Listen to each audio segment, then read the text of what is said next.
हाँ बच्चों, इसकी पिछली वीडियो में हम लोग method of transfer of heat पढ़ रहे थे।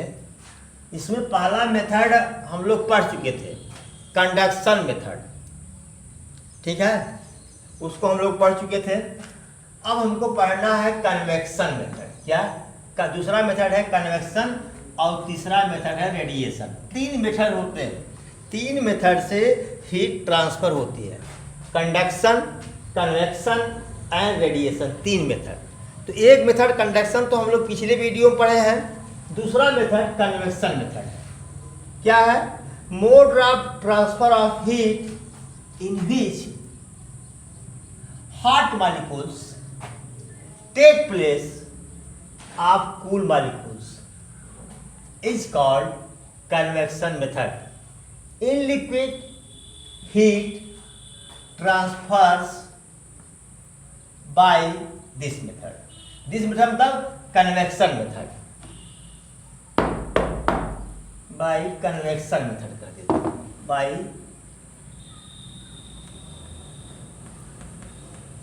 Convection method.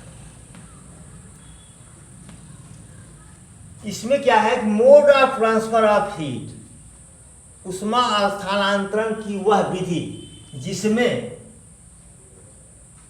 यहां पर अगर हॉट न लिख करके अगर हॉटर शब्द यूज करें, hotter molecule take place of cooler, cooler comparative degree लगा रहे हैं,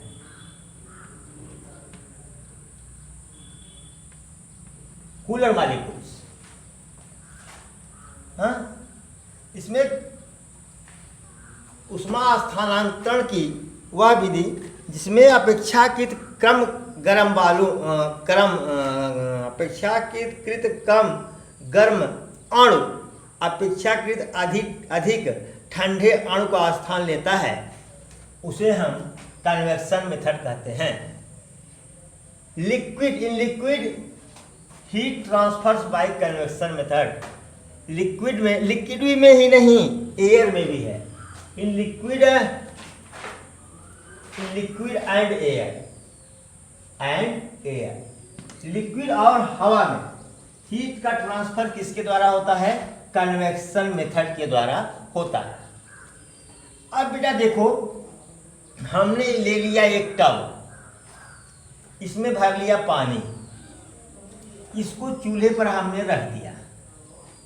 अब मैंने इसको गर्म करना शुरू किया।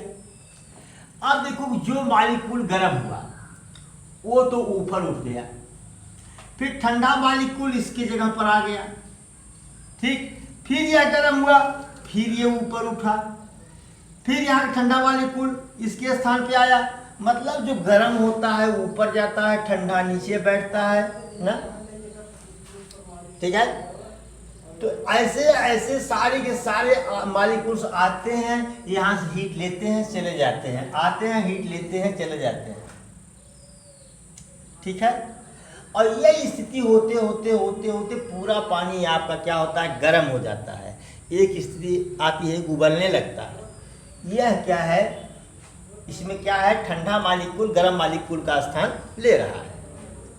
ठीक है, जैसे हम टेस्ट की कॉपी जांच दिए, कहे रोल नंबर 1, तो आप आए लेके चले गए, फिर 2 फिर अपनी कॉपी लेके चले गए, 3 अपनी कॉपी लेके चले गए। होता है कि नहीं होता है? ऐसा। तो ऐसे ही ठंडा मॉलिक्यूल आया, यहाँ से हीट लिया, गर्म हुआ, ऊपर उठ गया। फिर ठंडा मॉलिक्यूल आया, हीट हुआ, गर्म हुआ, ऊपर उठ गया। ठीक है, तो जो ज़्यादा गर्म है ऊपर उठता है, जो अपेक्षाकृत कम गर्म है वो नीचे आता है। ठीक है, तो इस तरह से पूरा पानी क्या होता है? गर्म हो जाता है। अब हम एयर की बात करते हैं। एयर की देखो, 3 वर्ड है, एयर, विंड, स्टॉप। इस समय कमरे में एयर तो है, सांस ले रहा हूं, लेकिन मूविंग एयर नहीं है, हवा चल नहीं रही है। तो जब यही एयर चलना शुरू करती है मंद ना, तो उसको क्या बोलते हैं? विंड बोलते हैं। और जब यही एयर बहुत अधिक वेलोसिटी से चलती है तो उसको स्टॉर्म बोलते हैं, आंधी, स्टार्म बोलते हैं, आंधी। क्या आपने कभी सोचा कि हवा कभी नहीं चलती, कभी चलती है धीरे धीरे, कभी कुछ तेज़ चलती है, कभी इतना तेज़ चलती है कि पेड़ को उखाड़ कर फेंक देती है? क्या आपने कभी सोचा? नहीं सोचे। पहले ऊपर वाला आप नोट कर लीजिए, तब मैं आपको समझाता हूँ। ऊपर वाला नोट कर लीजिए वीडियो को पॉज करके।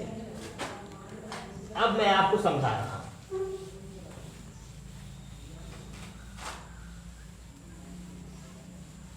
अभी तो ये तीसरा मेथड बाकी है हमारा। जैसे मान लीजिए है क्या, ये पूरी की पूरी हमारी अर्थ है। सपोज करो कि सन यहाँ पर है, सन, यहाँ से एकदम सीधी किरणें यहाँ पड़ रही हैं, यहाँ पर। अब क्या होगा जरा देखो। यहाँ पर जो वायु के कण हैं, ये जो वायु के कण है यहाँ पर, ठीक है,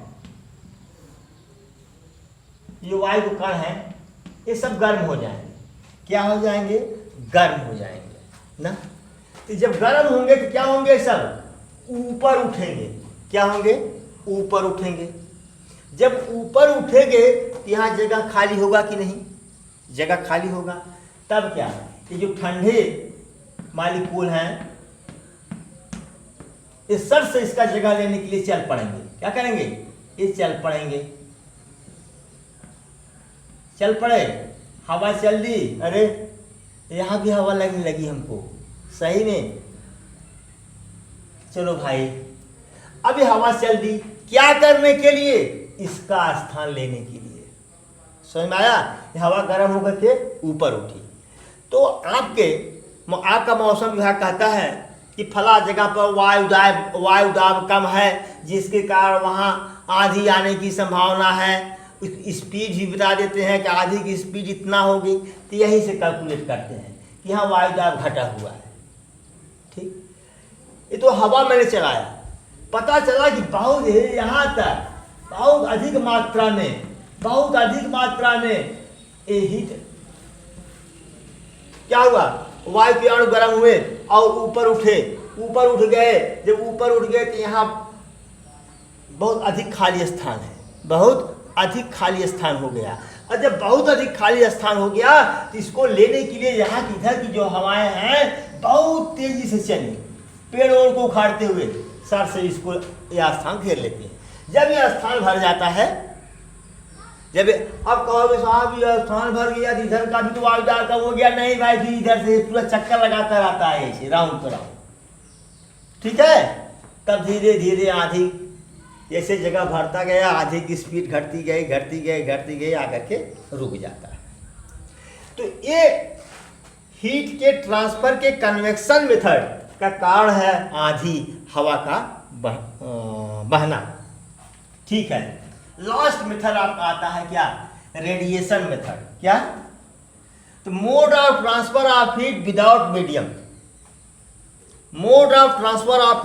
medium is called radiation. Radiation को विकिरण कहते हैं और कन्वेक्शन को कहते हैं संवहन और कंडक्शन को कहते हैं चालन। कंडक्शन, चालन, कन्वेक्शन, संवहन, रेडिएशन, विकिरण। इसका हिंदी मैंने बता दिया। कह रहा है उष्मा संचरण की वह विधि जिसमें मीडियम की आवश्यकता ही नहीं होती, अणु वगैरह किसी चीज़ की जरूरत नहीं होती, उसे क्या कहते हैं हम? रेडिएशन। तो mode of transfer of heat without medium, जो बिना मीडियम के, बिना माध्यम के जो उष्मा का स्थानांतरण होता है उसे क्या कहते हैं? रेडिएशन। अब देखो मैं लिखा हूं reaching of heat of sun on the earth. सूर्य की गर्मी सन तक पहुंचती है किस मेथड के द्वारा? रेडिएशन के द्वारा। अभी आप सोच सकते हो सर हवा तो है ना? हाँ भाई हवा है, लेकिन कुछ ही ऊंचाई तक, उसके बाद और ऊपर जाओगे तो वहाँ हवा ही नहीं है। जैसे जैसे ऊपर जाते जाओगे हवा की मात्रा घटती जाएगी और एक स्थिति ऐसी होगी जब आप वैक्यूम में चले जाओगे जहाँ एयर ही नहीं है।